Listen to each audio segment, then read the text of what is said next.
C'est le match de demain, bien sûr, du PSG face à Aston Villa. On attend d'une seconde à l'autre Luis Enrique et Ousmane Dembélé en conférence de presse. On est en direct de Birmingham. Regardez, on est en place, on reste sur ces images de direct dès qu'ils arrivent.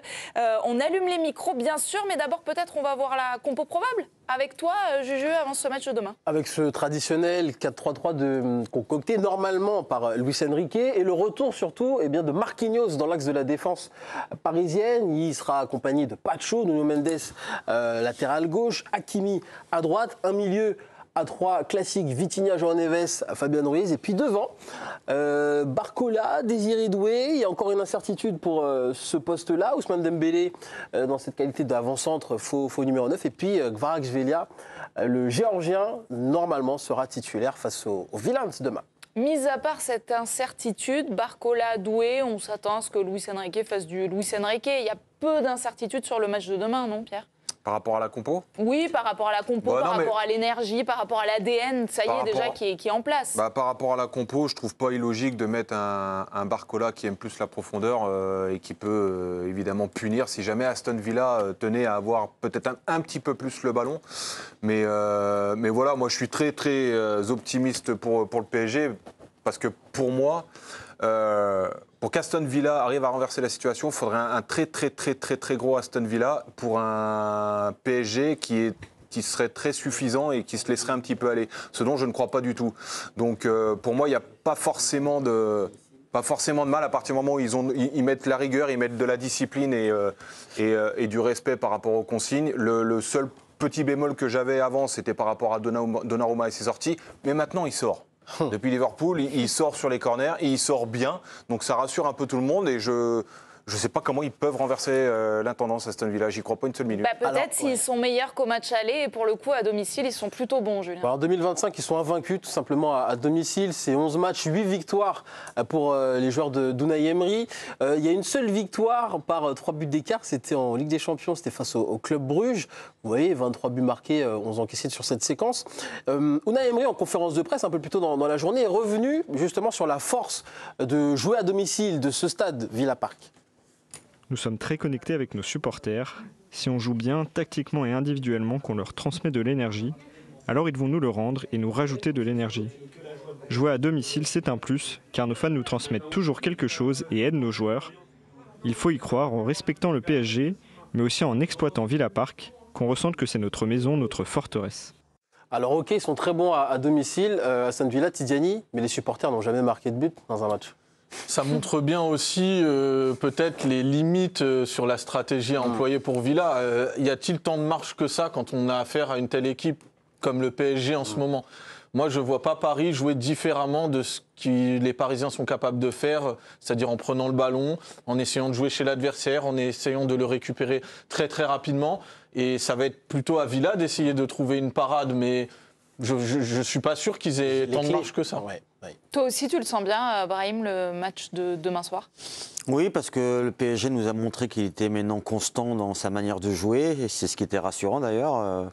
Là, il y a une vraie cohésion, on a des joueurs qui se battent sur tous les ballons, ça presse. Si on ne fait pas d'erreur, et j'ai l'impression qu'ils sont beaucoup plus humbles qu'on a pu l'être ces dernières années. Non, franchement, il n'y a pas de raison. Après, dans le sport, on est sûr de rien.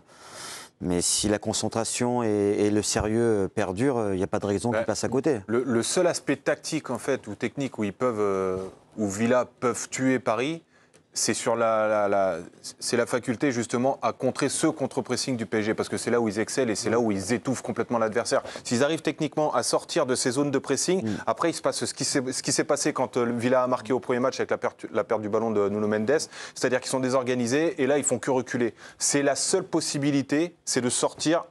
Mais par contre, c'est de l'horlogerie, il faut leur être très fort. Mais c'est encore une autre configuration que tu nous décris. Parce que pour moi, le but encaissé au match aller, c'est beaucoup plus un but que tu prends sur une erreur à la base de la construction. C'est pas ils ont sauté ton pressing avec un ballon long et qu'ils ont réussi à le déjouer. Attention, c'est toi-même qui t'es mis dedans, perdant le ballon prématurément dans ton action. Et après, il y a un autre paramètre quand même qu'il faut toujours avoir en tête avec le PSG, c'est les coups de pied arrêtés défensifs. Où là, tu peux être en difficulté et Villa à des cartouches. Mais à part ces deux... Et Donnarumma, c'est celui qu'il pouvait y aller des fois. Oui, Il a le droit. on n'est jamais à l'abri d'une petite rechute Une aussi. Donnarumesque. Mais voilà, moi sur l'aspect vraiment purement tactique, ça y est, vous m'avez fait peur. je vois quand même le PSG avec plus de cartes dans sa manche. Maintenant, il y a d'autres paramètres qui vont rentrer en ligne de compte, mentalement. Mais le PSG a aussi beaucoup travaillé sur l'approche psychologique des matchs de Ligue des Champions. Mentalement, c'est là où je suis plus serein. Oui, mais alors que c'était le talon d'Achille de bien Paris sûr. en Ligue des Champions Oui, il y a mais encore c'est un an et demi. donc un lointain souvenir. Il n'y a plus le moindre fantôme d'une remontada maintenant En fait, on dans peut- l'esprit des Parisiens. Enfin, moi, pour ma part, la sensation que j'ai, c'est que je ne crois pas une seule minute à la faille mentale de cette équipe. Quand tu vois ce qu'ils ont été capables de faire après City, en étant menés à ce qu'ils ont été capables de faire aussi, c'était contre qui aussi, où ils étaient, contre Villa, où ils étaient menés aussi.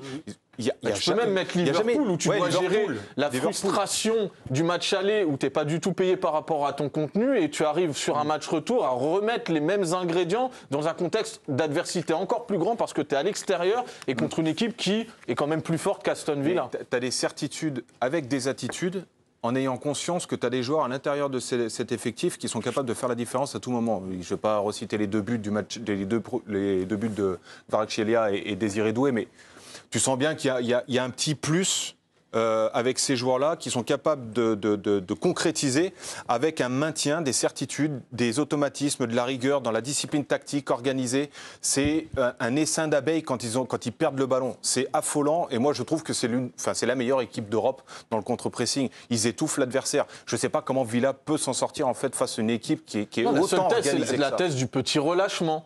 Ouais, Celle mais qui fait que... C'est la faille d'avant, ça. Oui, mais mine de rien, le tour d'avant, tu es dans une autre configuration. Parce que tu es meilleur, mais tu es mené.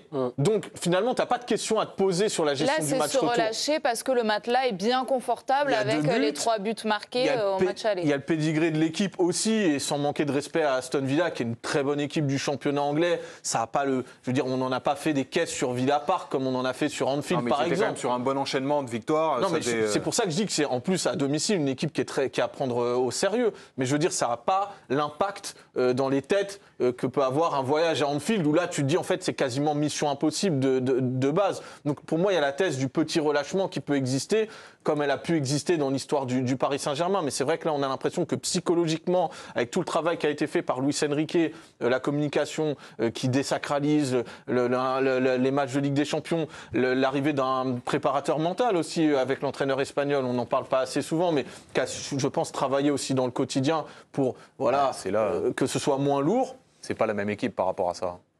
Enfin, psychologiquement, les mecs sont armés à subir tous les scénarios possibles dans un match. Ils prennent un but, ils continuent ce qu'ils font.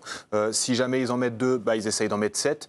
C'est pas la même équipe déjà que la saison dernière ? Non, il y a un gap de passé, mais surtout au niveau mental. Il n'y a plus ce traumatisme en tête quand tu es supporter du PSG. Brahim, tu as souffert. Tu vois, des moments. Non, mais la remontada. Le traumatisme, il le connaît. Mais c'est vrai, et Braque est pareil. Enfin, je ne sais pas comment eux, en tant que supporters du PSG, le ressentent, mais. En fait, on n'était jamais rassurés. Les seules fois où on est rassuré en fin de match et on sent maintenant cette équipe cohérente, en fait. Donc elle te fait craindre beaucoup moins de choses. C'est vrai qu'il y a quelques temps, ce n'était pas le cas. Même si on dominait, on se disait, on peut quand même en prendre un ou deux derrière. Là, tu mets plus ton slip marron pour regarder les matchs. Non, là, c'est exactement. Tu n'auras pas peur demain au coup d'envoi ? Mais c'est drôle. Non. En ta qualité après, de supporter du PSG, non ? Non, il n'y a pas de raison parce que franchement, il y a une vraie cohérence et il y a un jeu qui est plaisant. Il y a pratiquement à tous les postes aujourd'hui, quand je regarde la feuille de match, je me dis, OK, super, quoi qu'il arrive, les joueurs qui sont à chaque fois mis en place sont rassurants. Mais c'est surtout qu'en tant que supporter du PSG, quoi qu'il arrive, vous êtes sûr que vous pourrez être fier de ce qu'ils vont faire. Après, ils peuvent s'éliminer, ils peuvent. Bien sûr. mais Si t'es éliminé, ce sera quand même une sacrée déception. Je suis d'accord. Même avec la manière. Mais parce que c'est Aston Villa. Ce que je veux dire, c'est que c'est pour ça que je pense que c'est impossible. Parce que je pense que dans l'attitude, tu es convaincu de ce qu'ils vont mettre sur la table. Ouais. Alors qu'à une certaine époque, et là pour repartir dans des campagnes vraiment antérieures, on avait l'impression que le PSG, face à un gros match de Ligue des Champions, fallait un petit peu qu'il convoque les éléments. C'est-à-dire, il fallait qu'on ait les bons joueurs en bonne forme, tu vois. Il y avait une espèce de nombre de planètes à aligner, et tout ça était un peu aléatoire d'un match à l'autre, voire même d'un tour à l'autre. Il fallait que Neymar soit pas blessé, il fallait qu'Mbappé soit en forme, il fallait que la défense, tu vois, il fallait que Verratti... tu vois, Il fallait beaucoup de conditions. Là, on a l'impression qu'en fait, d'un match à l'autre, Tu sais à quoi t'attendre avec le Paris Saint-Germain, tu sais quelle sera la copie rendue, tactiquement, sur l'attitude, sur l'esprit conquérant. Maintenant, ça reste un match de foot, il y a un adversaire, mais t'enlèves de la marge à l'adversaire en fait quand t'es le PSG aujourd'hui.